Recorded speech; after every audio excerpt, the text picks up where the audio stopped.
Hey guys, tonight we're stepping into a nightmare you never want to live. Picture this. It's late. The rain's coming down in sheets. You're the last one in the office. Lights flicker. You shuffle to your car phone and hand jacket pulled tight. But someone's watching. Just beyond the alley in the shadows, a shape unmoving until it moves. That moment you feel eyes on you, your pulse climbs, and you realize too late you're not alone. You probably don't want to be caught in this. So before you get comfortable, take a moment to like the video and subscribe, but only if you genuinely enjoy what I do here. Let me know where you're watching from and what time it is. Now dim the lights, lock your doors, and let's delve into tonight's chilling scenario. It starts with a voice, low, almost serene. I need to know, are you worthy of survival or just another stain to be cleansed? I blink into the light overhead, flickering like it's about to burn out. My throat is raw, my wrists bound. Pain radiates through my shoulders. I can't see his face. Just the outline of a man in a heavy coat, breathing calmly like this is just another day at the office. Who do you think you are? I whisper. It scrapes like glass from my throat. He kneels. His breath smells of copper and cigarettes. God left a long time ago. Sarah, I'm just the janitor. He stands, leaves a metal tray by the door, a bottle of water, some plain rice cold. The door clangs shut.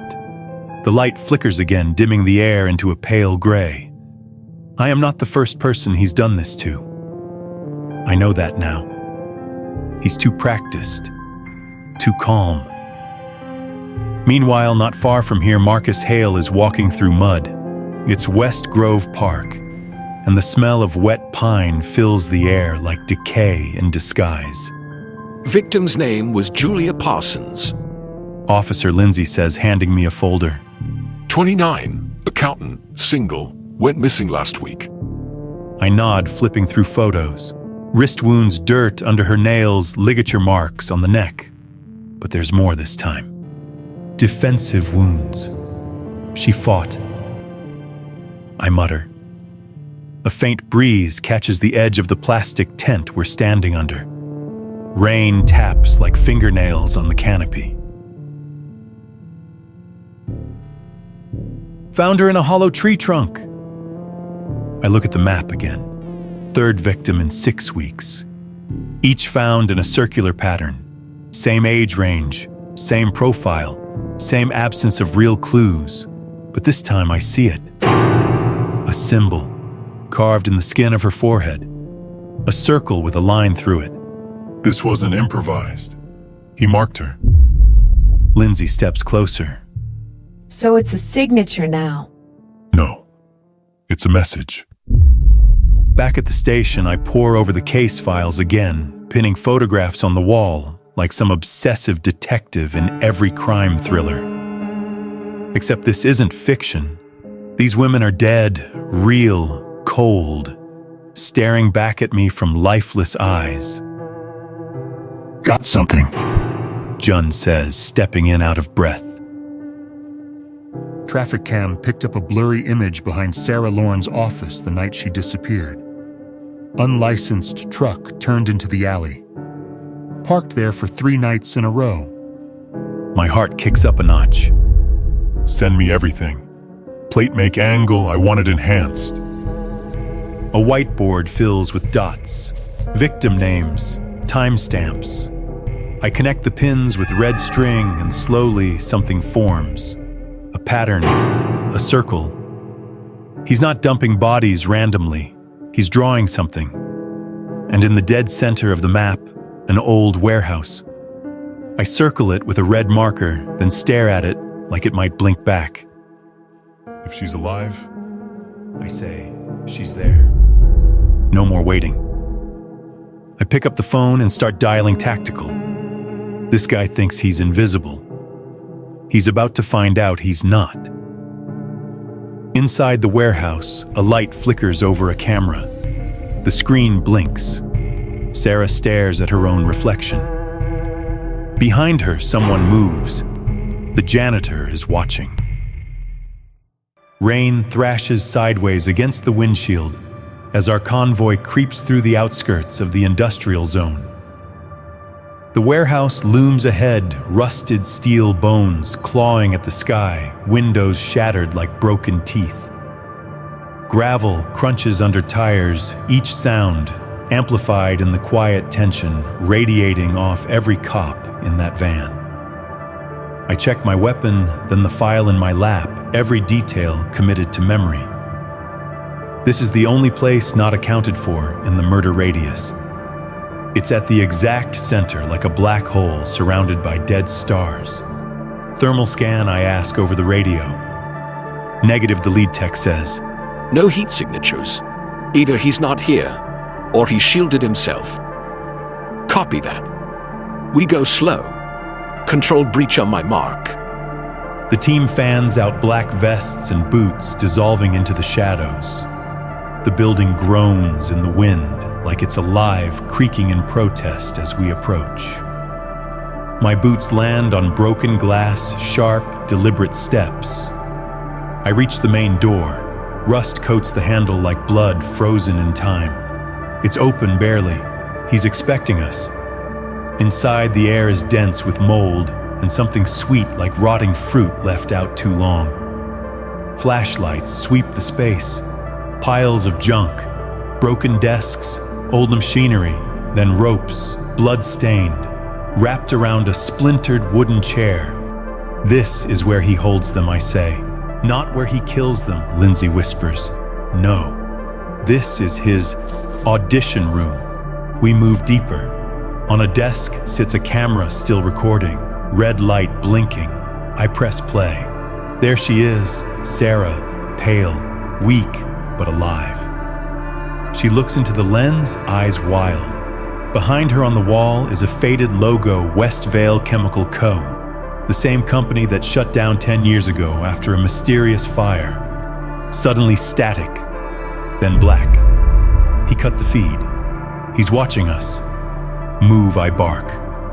Boom! A concussive blast rocks the second floor. Dust pours down like ash. Shouting, gunfire, gas, someone yells. Tear gas snakes down the stairwell. He set a trap, not to kill us, to test us.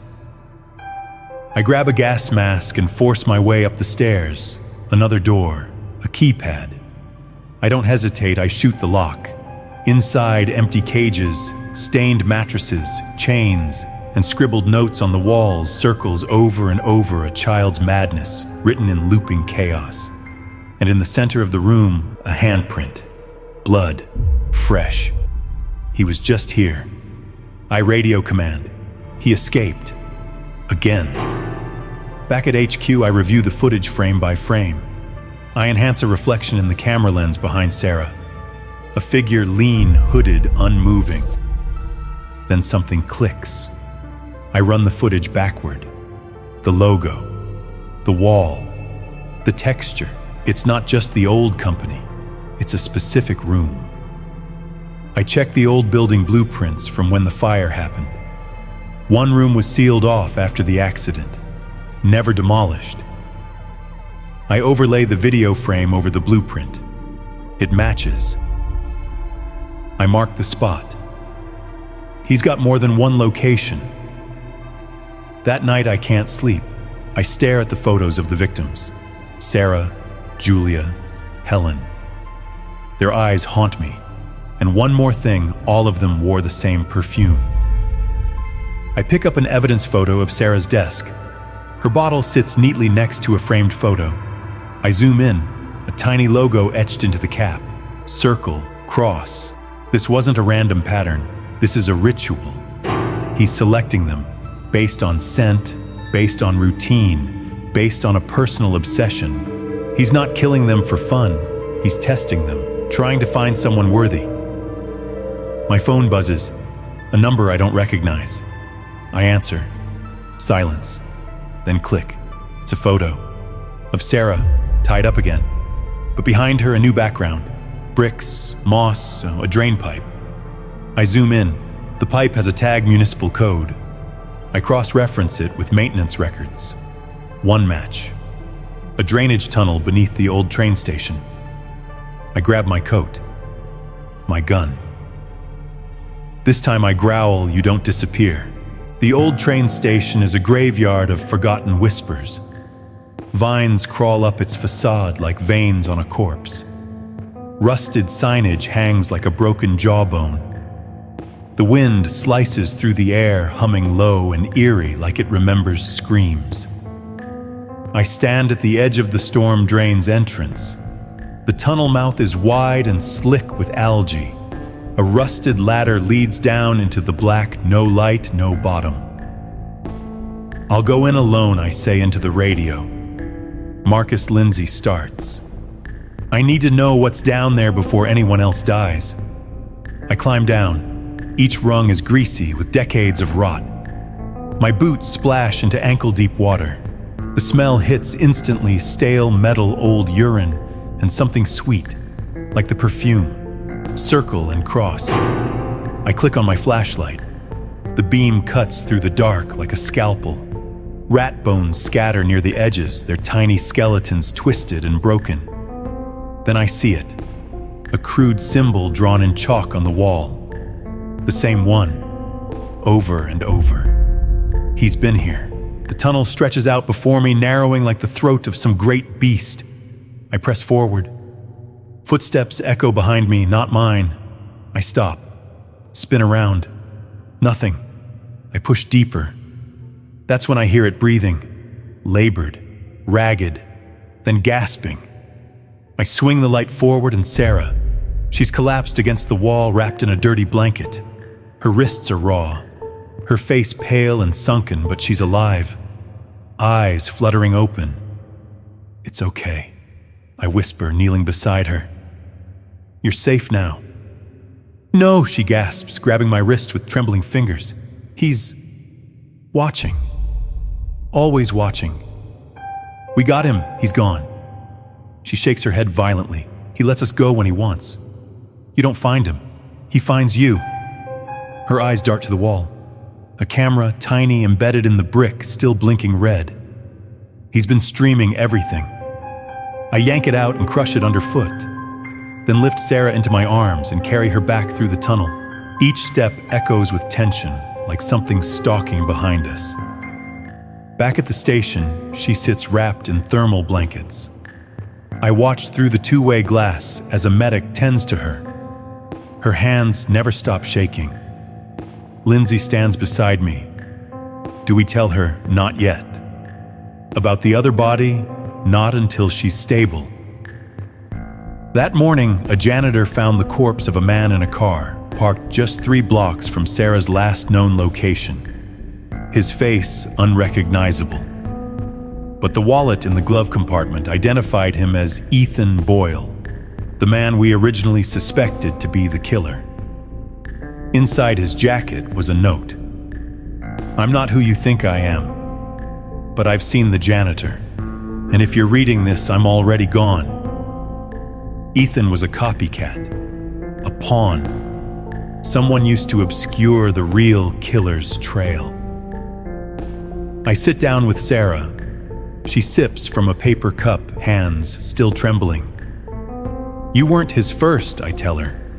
"You know that." She nods, eyes hollow. "I need you to help me understand what he said, what he wanted." She stares at me for a long moment, then speaks. He calls it a cleansing, a purge. He says the world is full of liars, parasites. He watches us, picks us based on our flaws. He believes he's saving something, creating a perfect order. A cult, no, just him. But then Sarah says something that chills me deeper than anything else. He said I reminded him of her, who she doesn't blink, his daughter. That stops me cold. He has a daughter. She nods. Had. He said she died, and now every woman who wears that perfume, he sees her in them. He's trying to bring her back, piece by piece. I lean back the pieces, shifting in my head like rusted gears. That logo on the perfume bottle, the symbol on their foreheads, the obsession. He's not killing them at random. He's reconstructing someone. Back in my office, I pull up records of every victim. Hair brown, height similar, eye color green. Every one of them matches a single profile. But not Sarah. She's different. I zoom in on the footage from the warehouse again. This time I catch at his hand, barely visible, a scar across the knuckle, a tattoo, letters, blurry, but they're there. L.A. something. I enhance the image. Lana, a name. I run it through databases, missing persons, arrest records, employment files. One hit, Lana Daycroft, former special crimes investigator, vanished 3 years ago after testifying in a serial abduction case. Presumed dead. Until now. A pattern emerges. Lana investigated a string of unsolved disappearances involving women who shared the same perfume brand. She made enemies. Accused a man named Peter Holloway, a wealthy perfume chemist turned recluse. He vanished 6 months after her disappearance.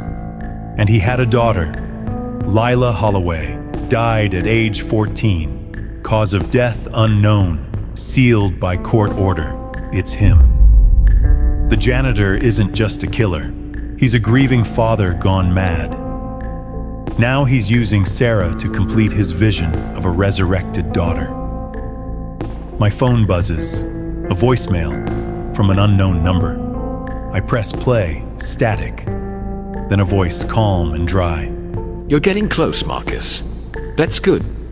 But remember, cleansing only works if you believe in it. Then laughter, hollow, distant. And finally, a whisper. Lana remembers everything. I don't sleep that night. Lana Daycroft. The name echoes in my head like a bell that won't stop ringing. 3 years ago, her disappearance was ruled a tragedy. No foul play, no suspects, just a burned-out car on a cliffside and an empty seatbelt. The kind of case that drifts into folklore, especially in precincts like ours, where cold cases gather dust like regret. But now I know she's alive. And not just alive, she's connected. Somehow she escaped this psychopath. Maybe she was his first. Maybe she was the only one who ever got away. And she's hiding. My office feels like a war room now. Coffee cups stacking like sandbags. Photos, maps, and red lines spiderweb every surface. It's early morning when Lindsay knocks, holding a manila envelope like it might explode. Got a tip, she says, handing it over. Anonymous caller. Gave us an address. Rural edge of Pine Rock. And this. She drops a single Polaroid onto my desk. Lana, or someone who looks exactly like her, standing outside a rundown cabin, hood pulled low. But her eyes, those are Lana's eyes. There's no mistaking that cold determination. Sarah's resting in a safe house, now monitored, protected. But I don't tell her about Lana. Not yet. She's barely holding it together, and I need her focused. Besides this, lead could go south real fast. I head out alone, the drive winding into mist and pines every bend in the road, feeling like it's pulling me deeper into something ancient and forgotten. By the time I reach the cabin, the sun is bleeding through fog like an open wound. The place is quiet. Too quiet. I knock, no answer. Then just as I'm about to leave, a voice from inside. Calm, confident. You took your time, Marcus. The door creaks open. She stands there, older, thinner, more hollowed out, but alive. Lana Daycroft. I thought you were dead. I was for a while. She steps back, letting me in. The air inside smells like wood smoke and antiseptic. Maps line the walls, photos of crime scenes, even ones I haven't seen yet. You've been tracking him. She nods, pouring black coffee into a chipped mug. Every step, every mistake, every shadow. I gesture to the wall. Why not come forward because I didn't want to be found? Not by him. Not until I knew how to finish it. There's a fire in her that doesn't flicker anymore. It burns steady, low, and focused like a fuse that's been burning for years. He calls himself the janitor, I say. Lana doesn't blink. He called himself father when I first met him. I go still. You knew his daughter? She was in my self-defense program. Quiet kid, sweet. Always wore this cheap perfume like it was armor. Her voice trembles for the first time. One day she stopped showing up. A week later, her father accused her teachers of corrupting her, said they had turned her into a liar. When no one listened, he vanished. Then the murder started. She walks over to a bulletin board with a single pinned item, a burned family photo. A man with a young girl, both smiling. The mother's face is scratched out. Peter Holloway. That was his name before he erased himself. I stare at the girl. That's Lila. Lana nods. She died in a fire. He believes she was murdered by the world, and he's purging anyone who reminds him of her. My breath tightens. Why Sarah? She's the closest match yet. He's building her psychologically, isolating her, breaking her, then reconstructing her in Lila's image. It's worse than we thought. Not just killing, crafting. But why release her? Why let her go to lure us? Lana says. He's rewriting the story, and he wants an audience. I lean in, then we finish it. Together. For a second, she looks at me like I've lost my mind.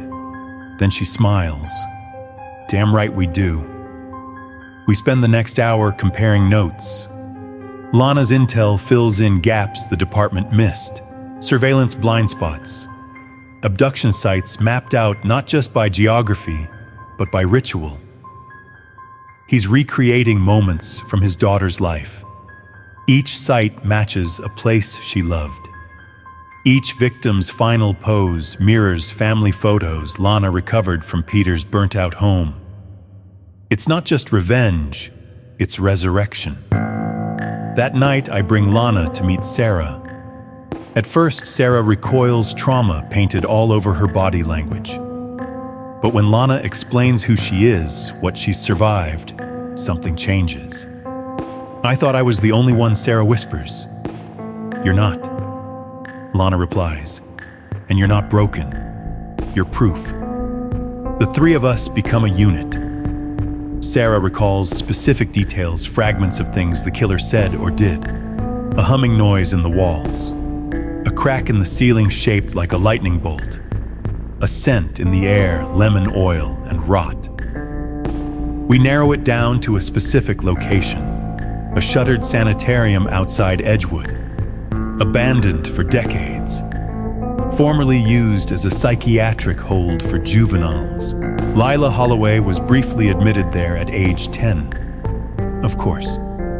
He's circling back to the beginning. This place, this is where he plans to end it. We're going in, but this time we're ready. We reach Edgewood at dawn. The sanitarium stands like a corpse with bones of stone and windows for hollow eyes. Fog clings to the grass as if trying to hold us back. This place was forgotten by time until now. The main gate is rusted shut, but Lana leads us through a side path she scouted years ago. One only someone who's been here would remember. Sarah's quiet, her breath short. I place a hand on her shoulder.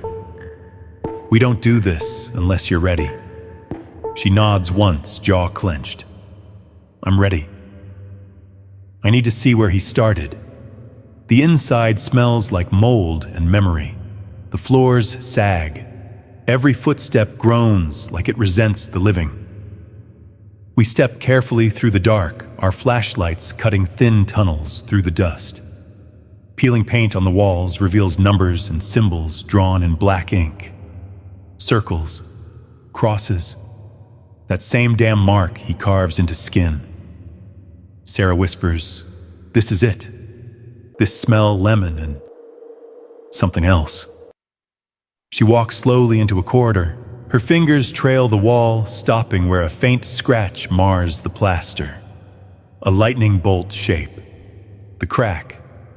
This is where he kept me. Or someone like me. I nod at Lana. We need to split up. Cover more ground. You take the west wing. I'll check the admin floor. Sarah stays between us within range. She doesn't argue.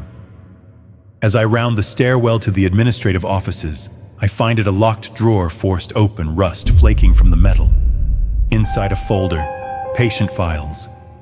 One is labeled LH, 2002, Lila Holloway. The contents are sparse, too sparse.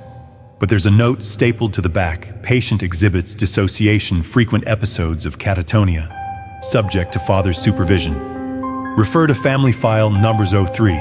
No such file in the drawer. I scan the room. Behind a filing cabinet, something glints in my flashlight's beam, a key. Handwritten in red marker on the metal shaft, 03. Just then, my radio crackles. Lana's voice hushed. "Marcus, found something. Sub-basement. North Hall." It's bad. I sprint down. The sub-basement reeks. Iron, rust, rotting wood, and something else I can't name. Something ancient. Sarah's already there, standing motionless as Lana kneels over a makeshift altar. It's built from broken furniture and surrounded by symbols scorched into the cement. In the center, bones. Dozens of them. Not fresh. Years old. Layered like a time capsule of horror. Jesus Christ. Lana stands. He's been practicing here for years. Before the warehouse. Before the city. Sarah speaks, her voice thin. This is where he said I'd return. Where the cleansing began. He made me repeat it like a prayer. I turned to Lana. Why here? What is this place to him? Lana swallows. This is where he lost Lila. She was taken from him, committed, diagnosed. He believes this system, this world stole her soul. This is his revenge. Sarah shakes her head. No. He didn't lose her. He killed her. The silence after that is thunderous. I move toward a nearby desk, a drawer locked tight. I use the key marked URO3. It creaks open. Inside photos, dozens. Lila at school, at home, then victims' women with similar features. One is circled in red, dated just days before her disappearance. Sarah. He's been watching her for years. This wasn't random.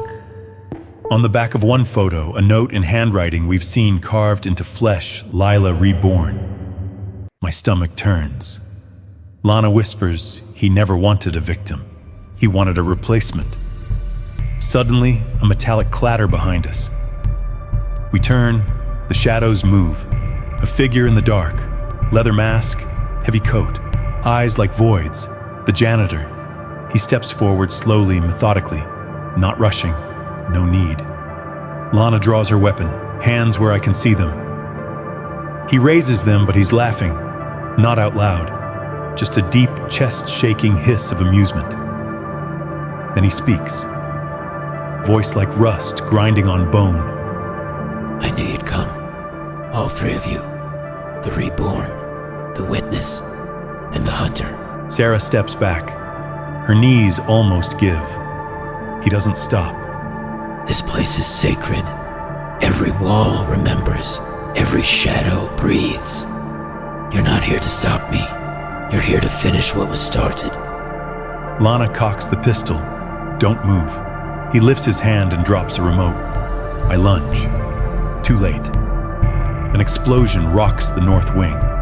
Dust floods the hallway. Screaming pipes crack open. The entire building groans like it's collapsing from within. Through the chaos, he bolts deeper into the catacombs. Lana grabs Sarah. Move, we run. The floor shifts beneath us. Walls split. A beam falls inches from my head. The smell of gas floods the corridor. He's buried his secrets. He's trying to bury us. We crash out through a service hatch. Lana shoves Sarah out first, then me. She's last. A second explosion tears through the building just as she clears the exit. We lie in the grass, coughing, shaking. The sanitarium is engulfed, gone. But he's not in the rubble, and we all know it. Sarah gasps. He planned this. He wanted us there. I nod, gripping the ruined photo in my hand. He's rewriting the ending, and we're characters in his final act. From the forest line, a shadow watches, then vanishes. The hospital smells like antiseptic and dread. Sarah lies in a bed under 2 white sheets, her face pale but focused, refusing rest. Lana leans against the wall, arms crossed, a bandage above her brow. I pace. There's a tension in the air, like we all know the next strike is already coming. We just don't know from which direction. I saw him, Sarah whispers. Not just in the dark, in my memories. That man, the janitor, he was there the day my mother died. I stop pacing. You're sure? She nods. I remember his boots. They squeaked, like someone walking on a wet floor. I thought it was the coroner, but it wasn't. He wasn't part of the police or the medics, just standing in the hallway, staring. Lana exhales. He's been orbiting your life far longer than we knew. I sit on the edge of the bed. That means we missed something big. Lana pulls a file from her bag and tosses it onto the rolling tray beside Sarah. I ran a cross-check between all the victims and their families. There's a name that keeps popping up, minor, subtle, buried under aliases. I open the file. A photo of a man slightly younger, no mask, cold gray eyes. Gerald Harlan, she says. Used to be a city-employed janitor, fired in 2002 after an incident at Edgewood Sanitarium. Filed a lawsuit, claimed they stole his daughter. It never made it to court. He disappeared soon after. Lila Holloway, I whisper. Sarah's voice hardens, so that's his real name. Gerald Harlan hasn't existed in the system since 2004, Lana says. But that symbol he uses on the foreheads on the walls, it's not random. It's from his daughter's favorite book. She pulls out a children's novel, The Girl in the Circle. On the cover is the same symbol, the circle with a vertical line. Lila used to draw it everywhere. It was her sign of protection.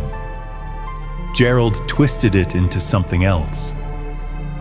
Sarah turns the pages, stopping at a drawing of a girl alone in the woods. A note in shaky handwriting. She waits for the cleansing. My blood runs cold. He turned his daughter's imaginary world into a murder ritual. We sit in silence. Then Sarah points to something in the background of one page, a tower. I've seen this before. Outside the city, near the train tracks. I went there once as a kid with my dad. Lana grabs her laptop, opens satellite maps. Show me. Sarah guides her to it, an abandoned fire tower surrounded by dense forest. No roads, just hiking paths. I zoom in. Around it, old trails all matching the pattern of the murder sites. A circle, always back to this. This is the center, I say. Not the warehouse, not Edgewood. This. Lana's already packing. We move at nightfall. Sarah pushes herself upright. I'm coming. No, I say instinctively. It's too dangerous. I wasn't asking permission. Lana glances at me. She's part of this now, Marcus. More than either of us. We leave the hospital through the back exit under the cover of fog. By midnight, we're deep in the woods. Flashlights slice through the darkness. Every step crunches under dead leaves. The wind howls like it's warning us to turn back. This is too quiet, Lana says. Or he's letting us get close, I mutter. After 2 hours, the tower appears. Its tall skeletal made of rusted steel and nightmares. At the top, a small shack. The stairs creak just looking at them. We circle the base. Then we find the door hidden beneath leaves and boards. It leads underground. Lana picks the lock with surgical precision. We descend. The air changes, thicker, wetter, the smell of mildew and rot. Tunnels stretch into the dark like veins. We're in his arteries now. Sarah suddenly freezes. I hear something. We all go still. Footsteps, not ours. Then a voice, recorded, looping. You are not clean. You must be unmade. It's her voice, distorted, broken. He's been using her scream as bait. Then a flashlight beam hits something, a wall of photos, all the victims, some still alive.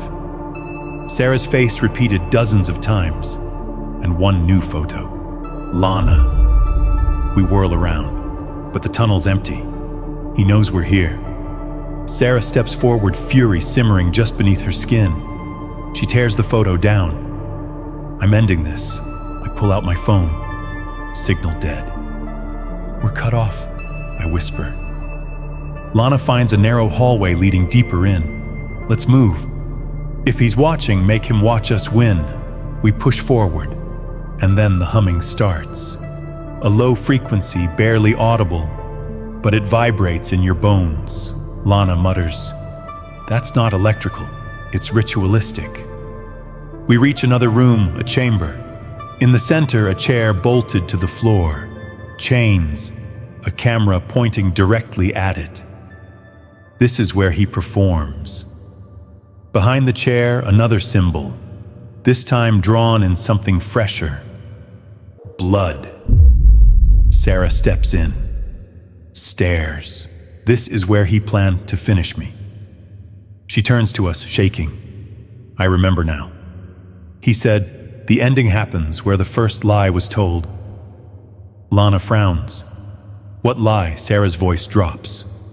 My mother didn't kill herself. He killed her. I look at the photos again.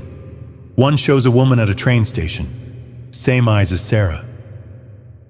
Gerald Harlan has been circling her family for decades. It's not random. It's legacy. The air thickens. A distant bang echoes through the tunnel. He's coming, Lana says. And we're ready. The echo of his footsteps is slower than you'd expect. Deliberate, cruel, like he's savoring each one. A metronome of terror. We flatten against the wall, flashlights off. My breathing is shallow. Lana has her knife drawn. Sarah clutches the handle of a rusted pipe. She yanked off the chair. Her fingers are trembling, but her grip is solid. There's steel behind her eyes now. Then a sound slices through the silence, a voice calm and low, distorted through an old intercom system embedded in the wall. You came to witness the truth, not to survive it. Lana mouths, he's watching us. I sweep the beam of my flashlight across the ceiling.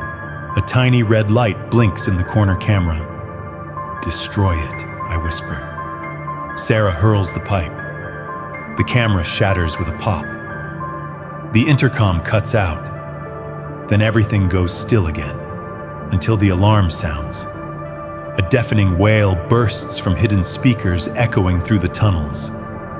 Red lights flare along the baseboards, flashing like sirens in hell.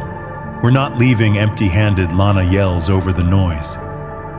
We push deeper, following the corridor, until we hit a thick iron door covered in old security stickers. It's cracked open just a hair. Inside is a room unlike anything we've seen. Photos line the walls, hundreds of them. Victims, scenes, evidence, but not just the dead. Us, me, Lana, Sarah, even Officer Lindsay.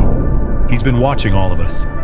A computer hums in the corner, the screen blinking with a single sentence, confession pending. Lana starts yanking drawers open. Paperwork, old IDs, stolen police reports, his trophies. Sarah finds a crate in the back. When she opens it, she gasps. Inside, recording tapes, labeled, dated, one for each girl, one for her. She pulls hers out, hand shaking. I need to see what he saw in me. No, I say, we can take them with us, analyze later. But Lana shakes her head. If we don't understand his mind now, we'll always be one step behind. We plug the tape into the player, static first, then footage. Sarah bound, unconscious, being carried in. He talks to the camera, no mask, full face. Sarah Lorne, potential candidate 47. She shows resistance. Excellent. We need proof she has remorse. If she does not pass the test, she joins the ashes. Ashes. Wait, I mutter, rewinding. He said, candidate, number 47. There weren't that many bodies, Lana says. Exactly, I whisper, which means there are survivors or experiments. Ones he let go, Sarah whispers. He's building a system. Lana nods. Testing people. Evaluating them like he's running a purity algorithm. We grab everything we can, tapes, files, the hard drive. Then something shifts. From the far end of the room, a slow creak. Another door, hidden behind a false wall. Opening. The janitor steps through, tall, gaunt, wearing a new mask, glass-like, reflecting our faces, distorted and monstrous. Sarah freezes. I raise my gun. Lana flicks her knife into ready position. He speaks. I never meant to kill her, he says softly, eyes on Sarah. Your mother was the first failure. She couldn't understand the message. But you were always meant to finish what she couldn't. I snap, step forward. Now! He ignores me. You're stronger than her. You endured. You faced the mirror and didn't look away. Sarah steps forward. You killed her, and you wanted me to become her. No, he says, voice barely audible. I wanted you to evolve. Then he lunges. Gunshots echo. Lana's knife whistles through the air. The room erupts into chaos. But he's fast, unnaturally fast. He knocks the gun from my hand, slamming me into a filing cabinet. Lana slashes his side, but he spins and throws her across the table. Sarah runs for the door, but he grabs her wrist. You're the future, he growls. She screams and stabs him with the pipe she never let go of. He staggers. Lana tackles him, slamming his head into the metal floor. I grab my gun, cock it, and aim. Do it, he whispers. But his tone isn't fear, it's satisfaction.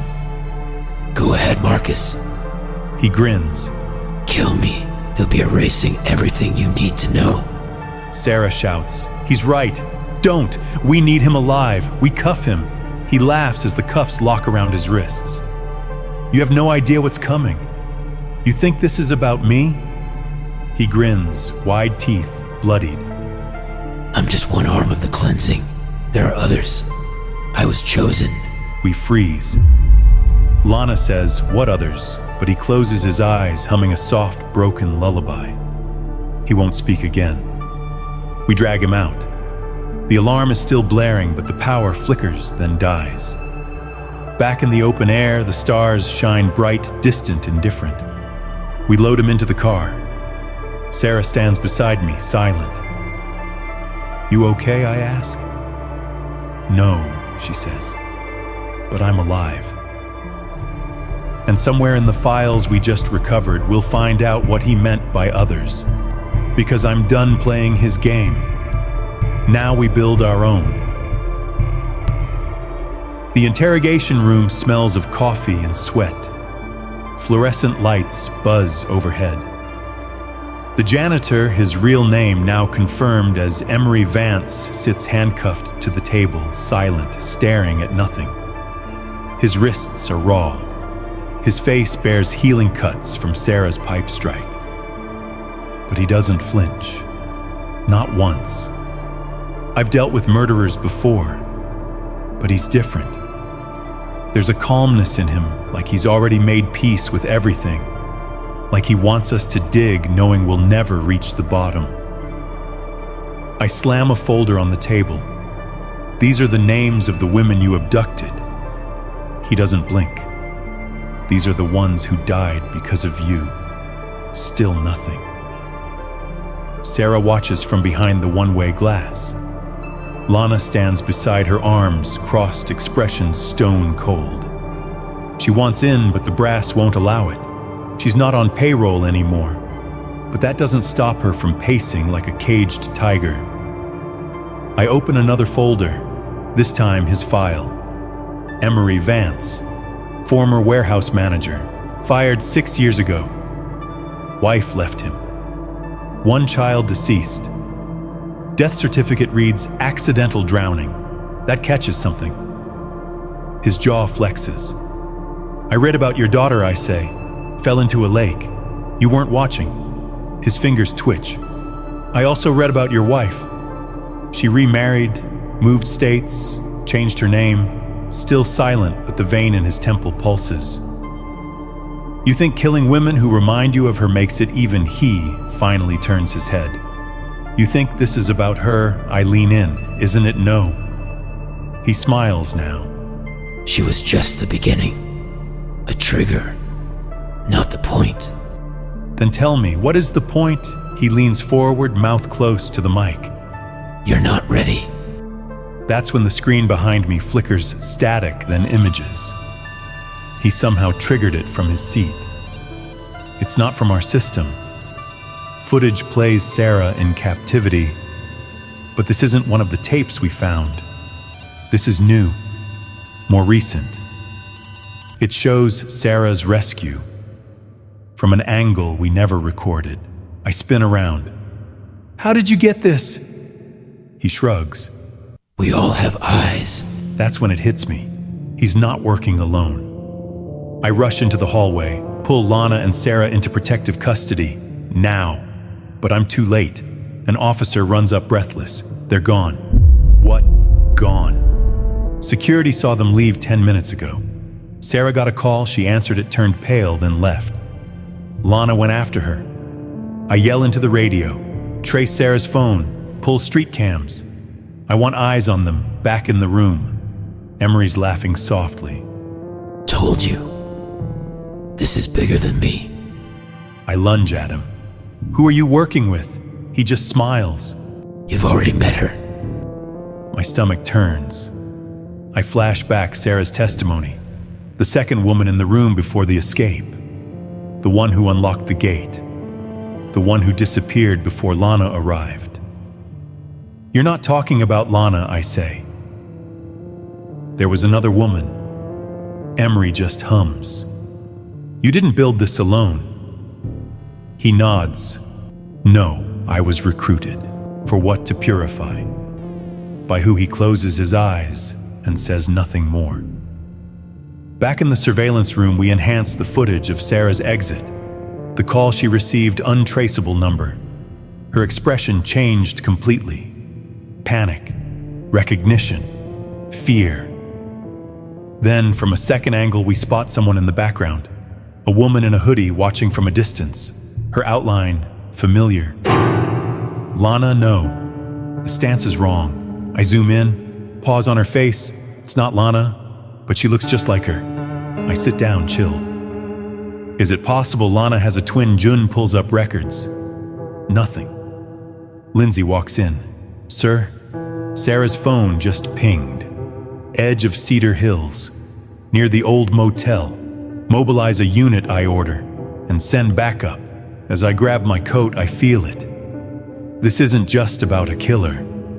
This is a network. And somehow Sarah's been pulled back into the storm. We reach the motel by nightfall. The parking lot is empty except for one car, Sarah's. Still warm, but no sign of her. The office is abandoned. Rooms boarded up. But in room 6, the door creaks open. We enter, guns drawn. The room is empty, except for one thing. Written in lipstick across the mirror, you're looking at the wrong face. We stare at the words. Sarah was lured here, and whoever brought her didn't take her by force. She followed them, because she knew them. We scanned the room, hidden behind the toilet tank, a phone. Hers, the last call made to a contact named Cass. I don't recognize the name, but Lana does. She whispers, Cassandra. Who's that, I ask. Her face is pale. Someone I thought died a long time ago. The connections are unraveling fast now. Emery Vance? A mystery woman. Sarah's linked to someone named Cassandra, and now a message suggesting we've been chasing the wrong enemy. Back at the station, I lock eyes with Emery one last time before they transfer him to a federal facility. You'll never find her, he whispers. I don't answer, because deep down I know this game isn't over. It's only changing levels. The woods around Cedar Hills swallow sound. Leaves crunch beneath my boots, but the silence feels staged, too still, like something's holding its breath. We found Sarah's phone in room 6. That was the last confirmed location. No sign of her since. Lana's pacing next to me, jaw tight. She keeps glancing at the tree line like she's expecting someone to leap out. You said the name Cassandra, I prompt. Who is she? She doesn't answer right away. Instead, she flicks the safety off her gun. I had a sister, she says finally. Fraternal twin. She disappeared when we were teenagers. House fire, no body recovered. Everyone thought she was dead. I thought she was dead. But she's not. No, she says. And I think she's the one pulling strings now. We push forward into the brush, guided by the last ping from Sarah's phone.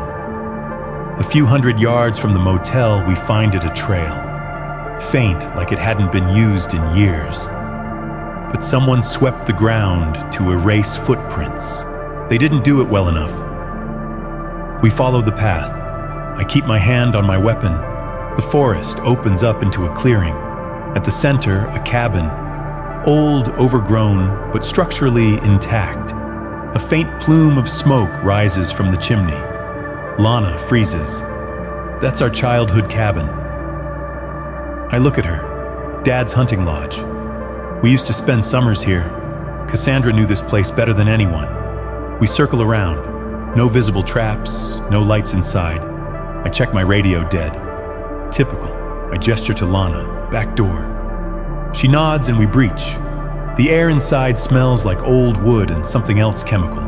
Sweet, like a blend of lavender and cleaning fluid. Lana gags. That smell. It's her perfume. We sweep the cabin. Living room clear, kitchen clear. Back room. A door creaks open. Inside, candles, a mattress, and writing on the wall. The same circle with a line symbol scrawled over and over again. At the center, a mirror. Words scratched into the glass. Clean the sin. Break the face. Lana exhales sharply.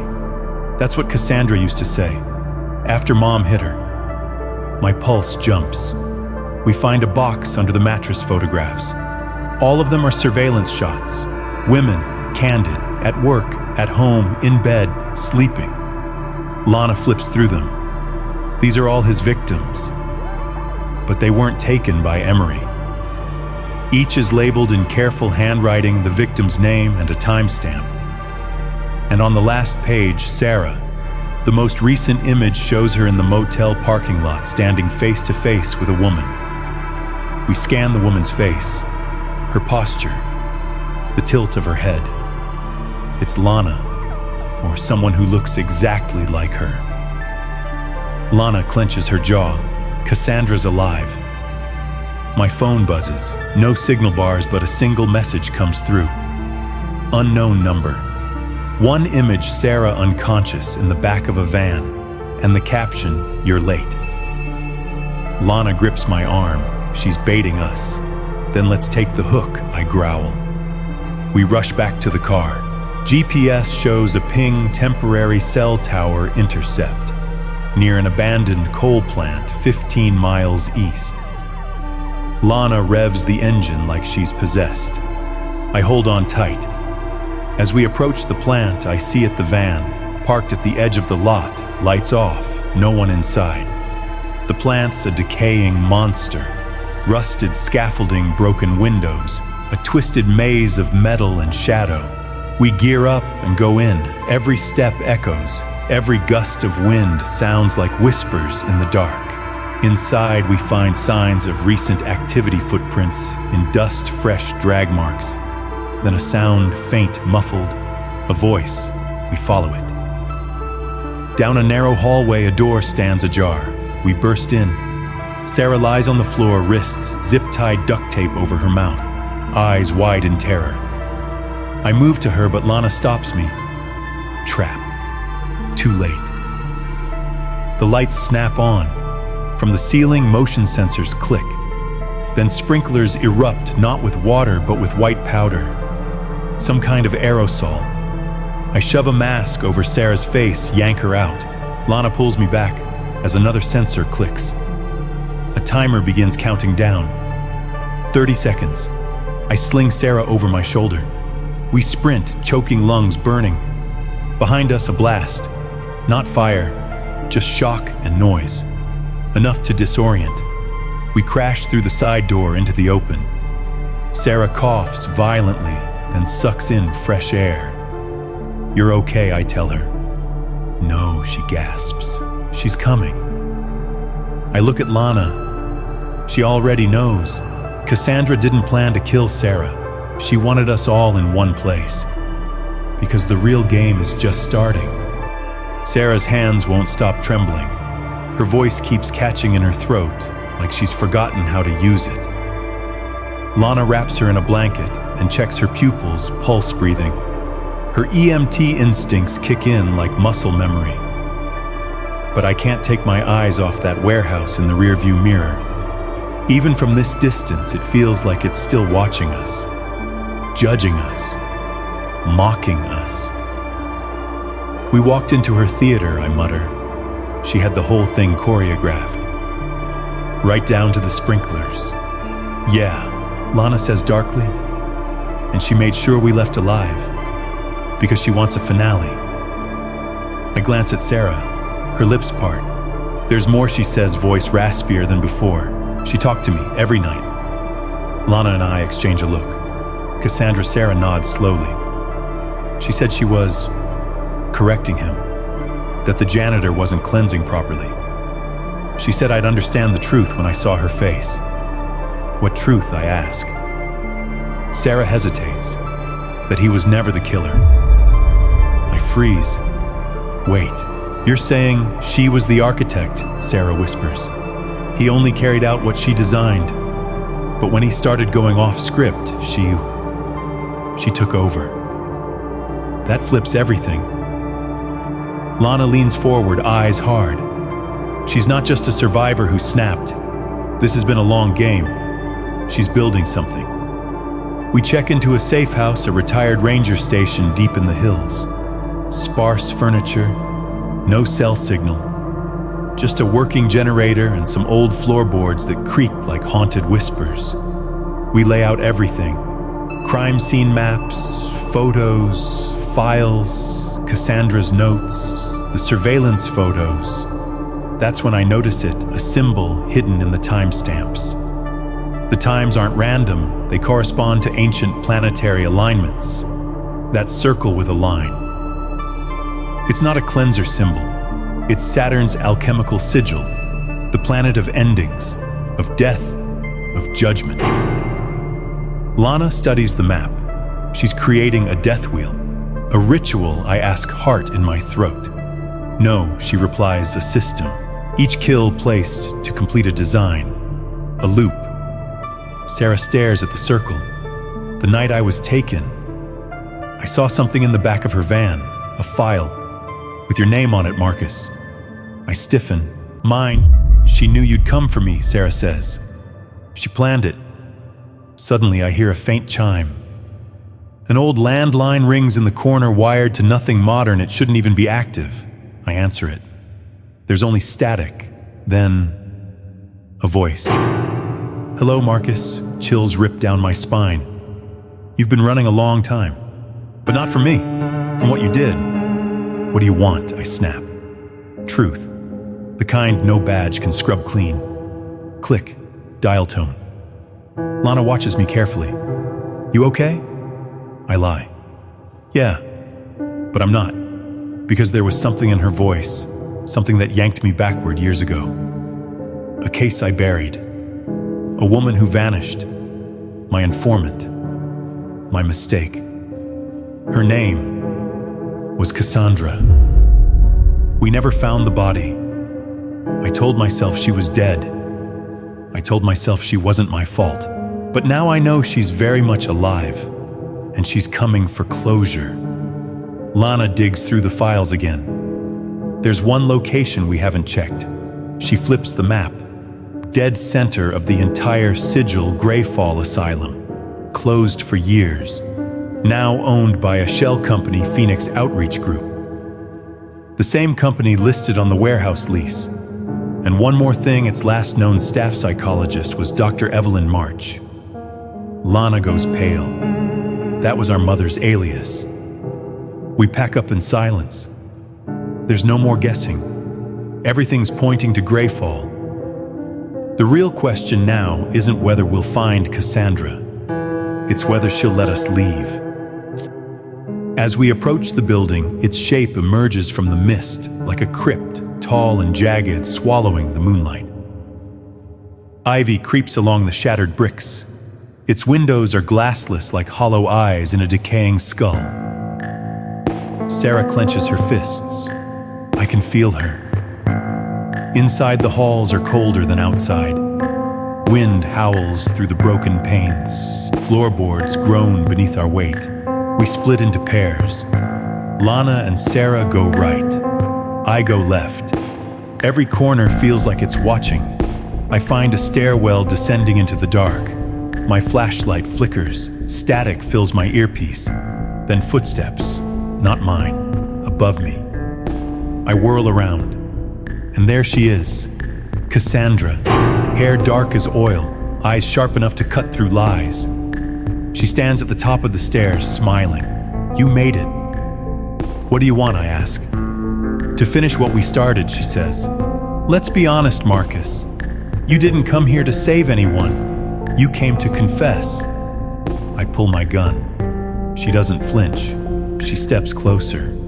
And I realize she's unarmed. You've already made your choice, she says, and so have I. Suddenly, every light in the asylum roars to life. Dozens of old TVs flicker on across the hallway, playing footage of us. Every step, every conversation. We haven't been investigating. We've been performing, and she's been directing the entire act. There's a coldness in my chest that has nothing to do with temperature, just raw dread. I lower my weapons slowly, trying to process the wall of screens surrounding us. Each one shows us every move we made since the beginning. From Sarah's abduction to the warehouse, even the ranger station, all of it recorded from impossible angles. Cassandra is still smiling, that eerie, composed smile. You think you've been leading this hunt. You've been playing your roles, all of you. I glance at one screen, it's from last night. Me on the phone, pacing in the safe house. Lana asleep on the couch. Sarah silently watching both of us. Sarah. How did they get that angle? Cassandra seems to read my mind. There's no safe house. That place belongs to me. Always has. You walked willingly into my memory. She gestures behind her. Come on, you want answers? Then descend, Marcus. Let's go back to the beginning. And she turns, vanishing down the stairs. I follow, gun in hand, mind racing. But part of me already knows this is where I need to be. Not because I want it, because it's always been heading here. The air thickens as I move downward. Smells of mildew, wrought iron, like the underbelly of the world. My boots echo against stone steps until they're muffled by wet earth. At the bottom, a corridor lined with rusted doors, holding cells, numbered, and across each one a symbol. Not all are Saturn's sigil, some are older, forgotten. I hear a whisper, not from Cassandra, from the walls, like the building remembers. You see it now, don't you? Her voice calls from deeper in. This wasn't just about victims, it was about witnesses. The hall ends in a circular chamber. Candles flicker on the edges, illuminating writing etched into the walls, names, symbols, coordinates. She stands in the center, and beside her, another figure. My heart stops. Lana, but something's wrong. Her hands are bound, her face bruised. I raise my gun, let her go. Cassandra tilts her head. You still don't see. She came to me, begged for answers, and I gave her the truth. Lana tries to speak, but Cassandra presses a finger to her lips. She knows what you did, Marcus. I glance between them. What I did, Cassandra steps forward. You remember Dr. Evelyn March, your informant, my mother. No, I breathe. She came to you with evidence about a network of missing women tied to state-funded experiments. But you were too afraid to burn your badge. You turned her in. I didn't, I stammered. She disappeared. Weeks later, I watched from the closet as they dragged her away. She screamed for help. You never came. My mouth goes dry. I was 12. The walls close in. You became a hero, Marcus. They gave you awards for the same crimes you buried. The TV screens around us flicker to new footage security cams from decades ago. A woman's voice screaming, a younger me outside a precinct talking to a man in a gray coat, signing a folder. I whisper, I didn't know they'd kill her. You knew enough, Cassandra hisses. You let the system eat her. She raises a small remote. I spent years preparing, learning from the men who took her, becoming what they feared. I lower my gun. You're right, I say. Cassandra falters just slightly. I made a mistake, a cowardly one, and it cost a life. But this, what you're doing, it won't bring her back. I'm not trying to bring her back, Cassandra says coldly. I'm trying to build a world where no one like her ever disappears again. Behind me, Sarah enters, her face unreadable. She's telling the truth, she says, but you don't know everything. Cassandra turns. What Sarah pulls a flash drive from her jacket. I found your file. The real one. The one your mother kept hidden. She plugs it into a laptop on a nearby desk. The screen flashes medical records, Cassandra March. Diagnosed dissociative identity disorder. Dual personalities, trauma-induced.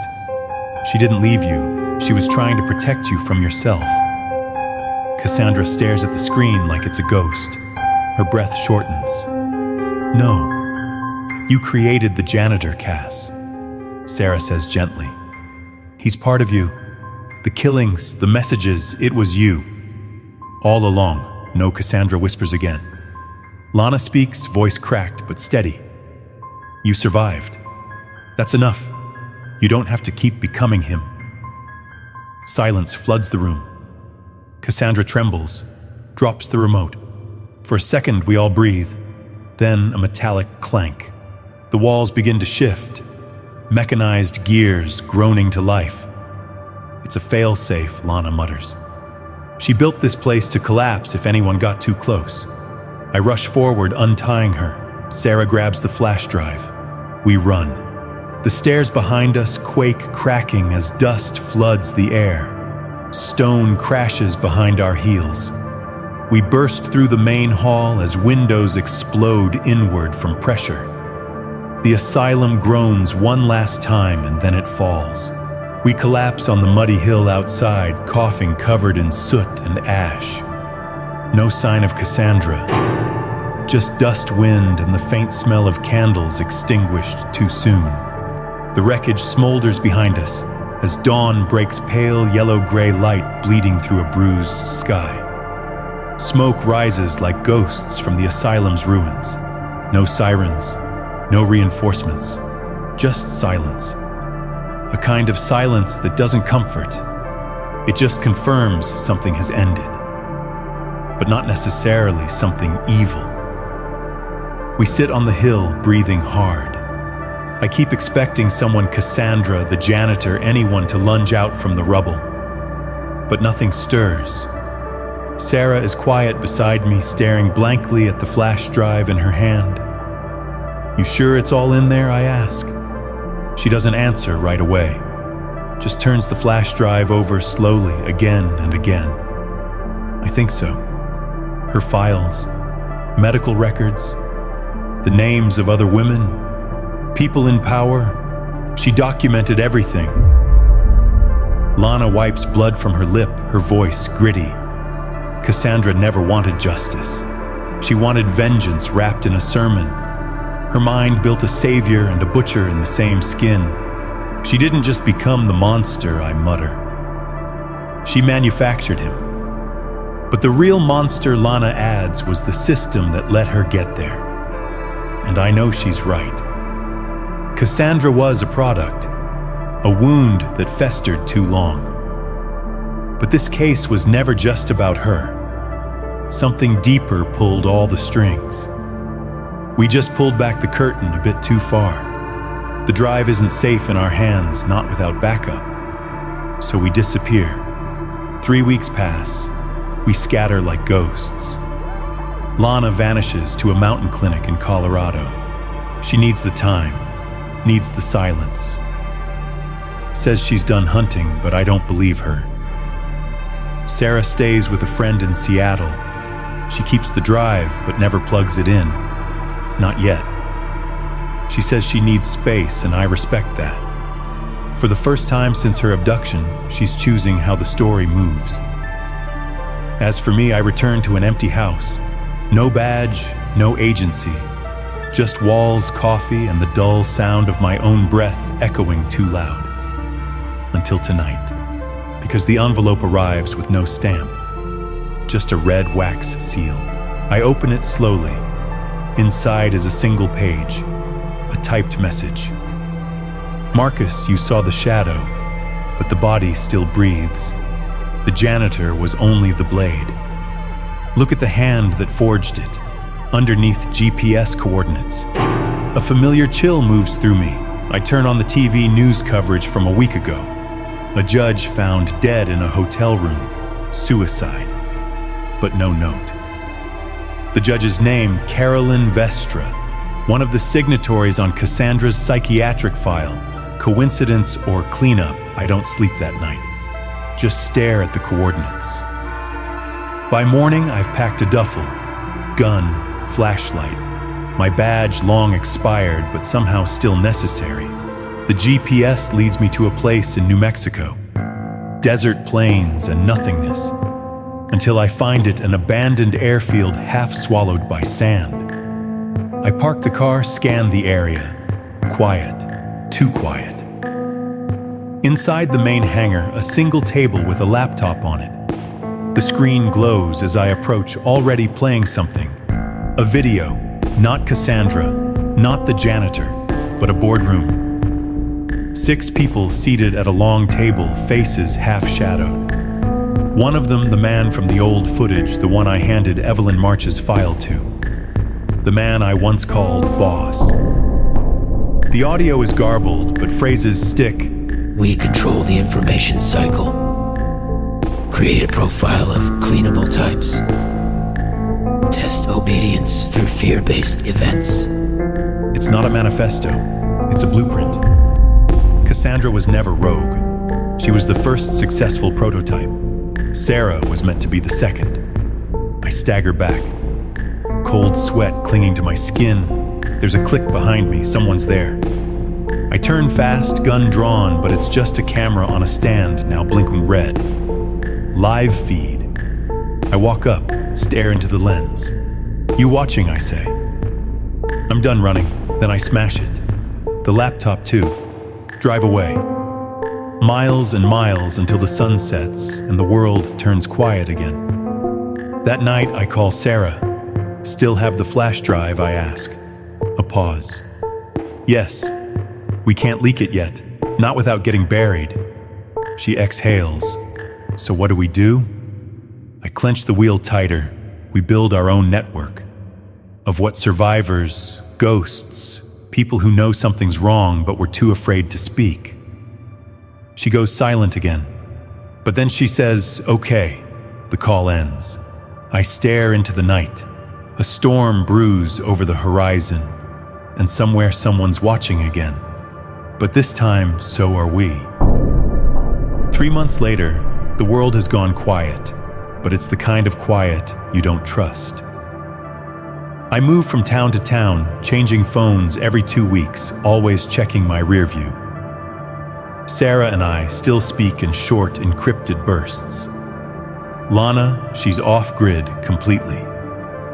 Last we heard, someone tried to tail her through a border checkpoint in El Paso. She didn't stop. The car was found burned 30 miles east, but no body. If anyone can vanish and still be breathing, it's Lana.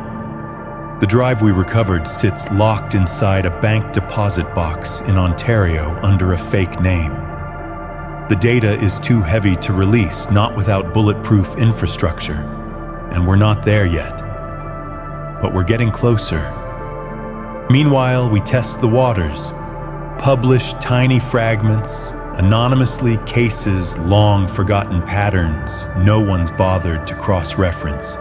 Some make it to the web, others mysteriously vanish within hours. One post we made about the Lauder School incident triggered a DDoS attack we couldn't trace. Another got us an anonymous tip, stop while you can. This is deeper than trauma, it's design. Design. That word haunts me. The janitor wasn't a maniacal killer in a basement. He was part of a formula, a piece of a cycle. Cassandra didn't stumble into her insanity, she was primed for it, groomed, rewired. So what exactly is the point? Why simulate trauma and murder in controlled settings? To control minds, to punish, or maybe to build something. Tonight I'm sitting in a motel just off a dusty road in Utah, staring at a map. Strings, pins, names like I used to do on the Force, except this time the pins form something else. Not a circle like before, a spiral, and at the center, a name, Athena Labs. I hadn't heard it until last week. Buried deep in Cassandra's notes was a throwaway line, original site, decommissioned assets transferred to Athena. I thought it might be code, until Lana texted a photo of an invoice she found in a junkyard near Tucson's scrap disposal, registered to Athena Biological Analytics. No address, no website, just the name. I checked the paper again. Coordinates, northern Nevada, middle of nowhere. And here's the weird part. That location matches exactly the location where Sarah's perfume brand was manufactured before it mysteriously shut down 5 years ago. You remember the circle and cross symbol on every victim's forehead? It's the same mark stamped on the inside of every perfume cap. What's perfume got to do with abduction and psychological torture? We don't know. Yet. But Sarah told me one thing that keeps playing on a loop in my head. The janitor, he said I smelled like memory. That's why he chose me. Smelled like memory. I'm not a neuroscientist, but even I know smell is the most direct trigger of emotional recall. What if the perfume wasn't just perfume? What if it was a primer? What if they were dosing select targets with something subtle, long-acting that made them easier to track or manipulate? I look at the data again. The victims who used that brand had similar symptoms before vanishing: paranoia, insomnia, hypersensitivity to sound. All brushed off as anxiety. Now I think it was conditioning. I pack a duffel and head toward the coordinates. As I drive, a storm builds on the horizon, wind battering my windshield like it's trying to speak in code. When I arrive, the land is barren, nothing but sand and broken fences. But under the moonlight, I see it a shape. Buried. I park and walk toward it, boots crunching over cracked earth. Then I see the outline, a bunker entrance barely visible beneath debris and rust. Someone tried to hide this. Deep. I pry it open with a crowbar. The metal screeches like a dying animal. The scent that hits me is unmistakable formaldehyde and lavender, like the inside of a coffin doused in fake flowers. I flick on my flashlight. A hallway stretches downward. Old tiles, blackened pipes. Lights long dead. I descend. The further I go, the worse it gets. The walls are lined with one-way mirrors shattered now, as if whatever was on the other side didn't want to be seen anymore. At the end, a room. Inside, rows of file cabinets, a cracked laptop, and on the far wall, hundreds of photos. Girls, women, each with a name, a date, and a symbol, the circle cross. Each photo is labeled Phase 1, Phase 2, Resistant, Erased. Some have red X's, some are underlined. Sarah's is there, so is Lana's, and mine. I back away slowly. My heart's hammering so loud I can barely hear the creak of the floor behind me. Then a voice, smooth and digitized, comes through a ceiling speaker. We were wondering when you'd arrive, Marcus. No accent, no inflection, just omniscient dread. I reach for my sidearm, but the door slams shut behind me. The speaker clicks again.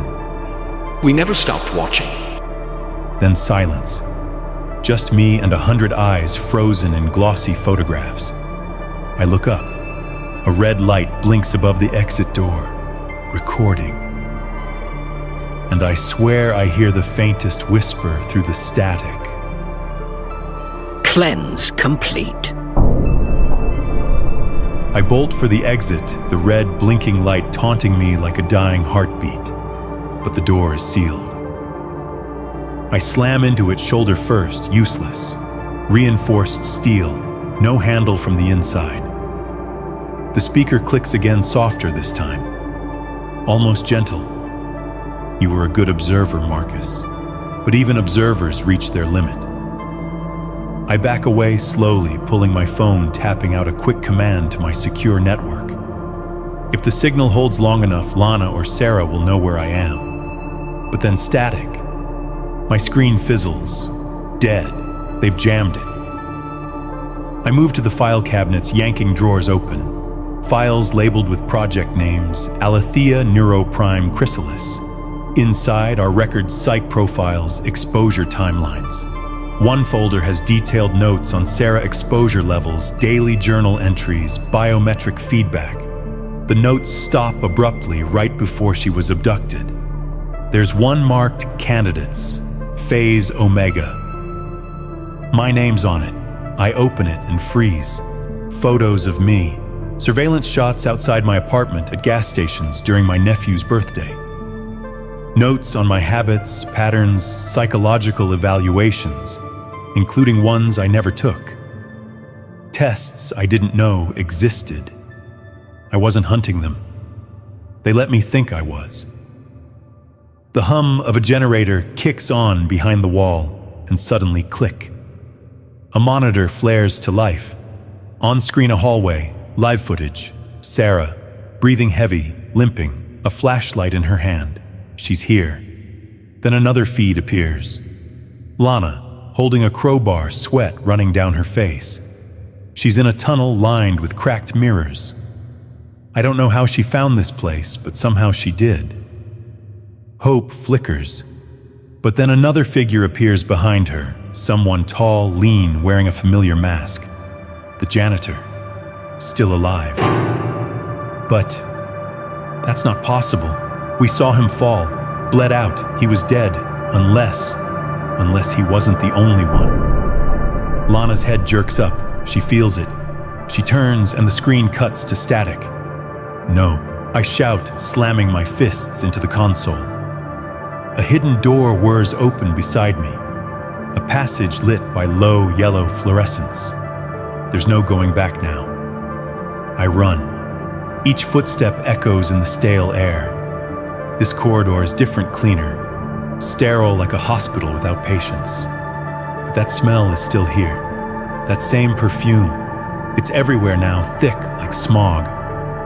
Then I reach a chamber, cylindrical, metal and concrete. At its center, 3 chairs.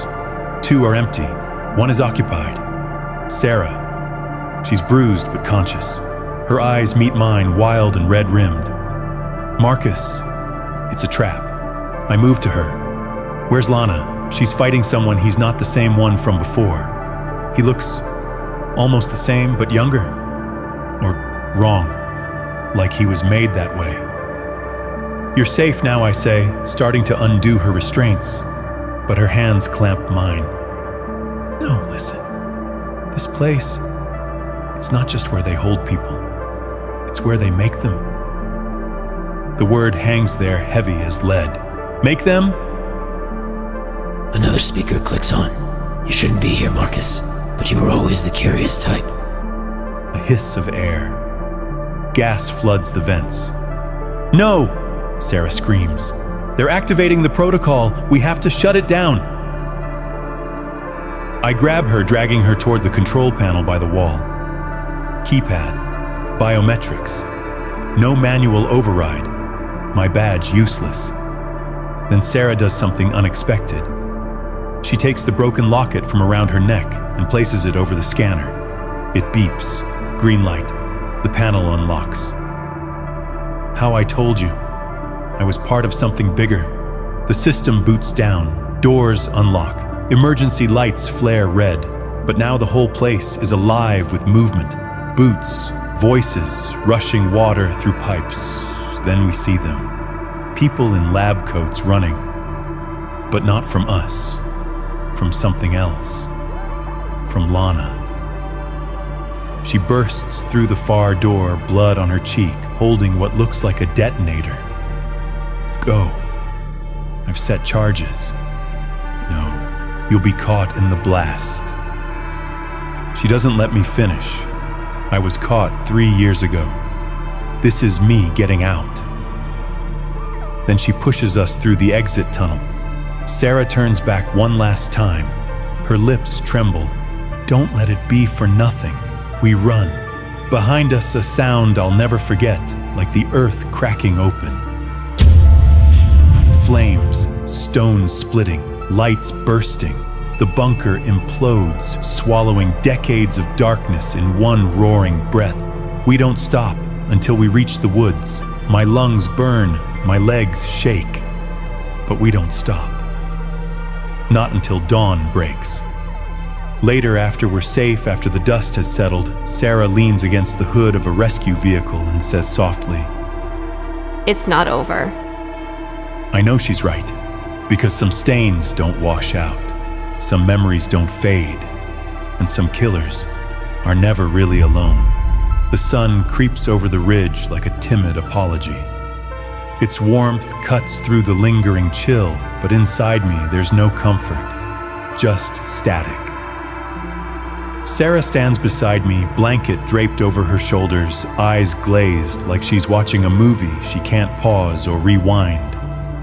The emergency crews are scattered behind us. Radios crackle. Paramedics treat minor injuries. A few agents comb the edge of the woods, unsure what exactly they're looking for. Most won't find anything. Not unless they dig deep enough. You think it's really over? Sarah asks, barely above a whisper. I think the building's gone. The ones behind it maybe not. She nods as if she already knew the answer. An agent approaches. Mid-40s, crisp suit, no name tag. You hail, I nod. We'll need your statement. A lot of unanswered questions. Get in line. He smirks. You know you're lucky to be alive. I glance over at Sarah. No, I'm not lucky. I'm just not dead yet. The agent hands me a folder, thin but heavy with implication. These were found in the northern wing before the collapse. Surveillance footage, lab records. You should see what they were building. I open the folder, expecting horror. But what hits me is worse familiarity. A lab report dated 6 years ago. Subject Lana Reyes. Exposure level stage 3. Cognitive deviation critical. I flip the page, images, brain scans, behavior logs. And near the bottom, subject termination recommended. Rejected by administrator code A07. She wasn't just a survivor.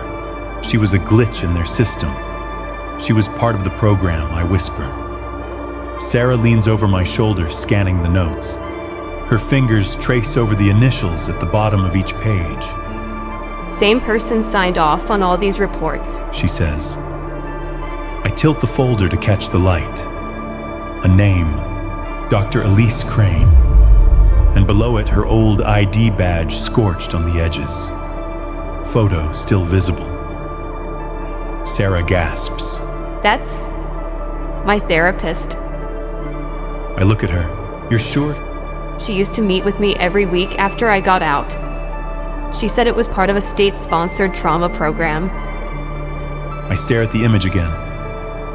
Blonde, clinical smile, glasses perched like she'd never broken a rule in her life. You think she was still active, I ask? Sarah doesn't answer. Her expression says enough. Another agent calls for me.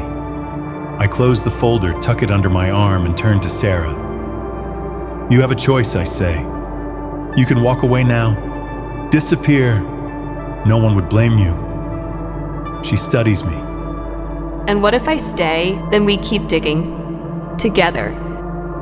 She breathes deep. Then I'm not done. We drive back to the city. The skyline is washed in orange and purple, too soft for what we've lived through. I glance in the rear view, half expecting a shadow to slither into view, but it's empty.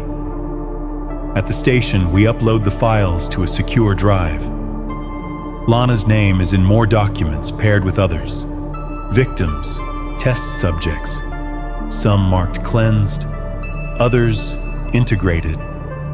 Whatever the janitor was, he wasn't the end. He was a product, a prototype.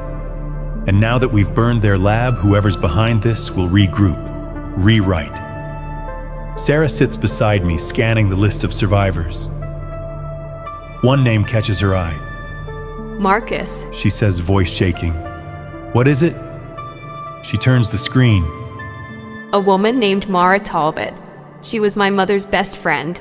She disappeared when I was 10. Might be alive, Sarah shakes her head.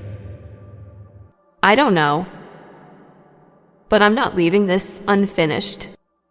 I pull up our shared board. Add a new column, Phase 2. This isn't over. It's just changed shape. Sometimes survival isn't the ending. It's the beginning of a darker chapter 1 where the dead don't stay buried. And the truth is a shifting shadow. As Sarah and I left that facility behind flames in our rear view, we thought we'd close the door. But doors like that don't lock forever. We saw too much, learned too much, and now we're marked by it. Marked by him. The janitor might have been one monster in a larger machine, one cog in a conspiracy that rewrites memory, manipulates trauma, and manufactures killers. But even machines break down, especially when you know where the gears are hidden. If you ever feel like someone's watching you not with malice, but with evaluation, like you're being measured, judged, maybe you are. Maybe you're part of something you can't see yet. Maybe you're not the hunter. Maybe you're the test. Sleep well tonight if you can. And the next time you catch your reflection doing something just a second too slow, ask yourself, is it really you?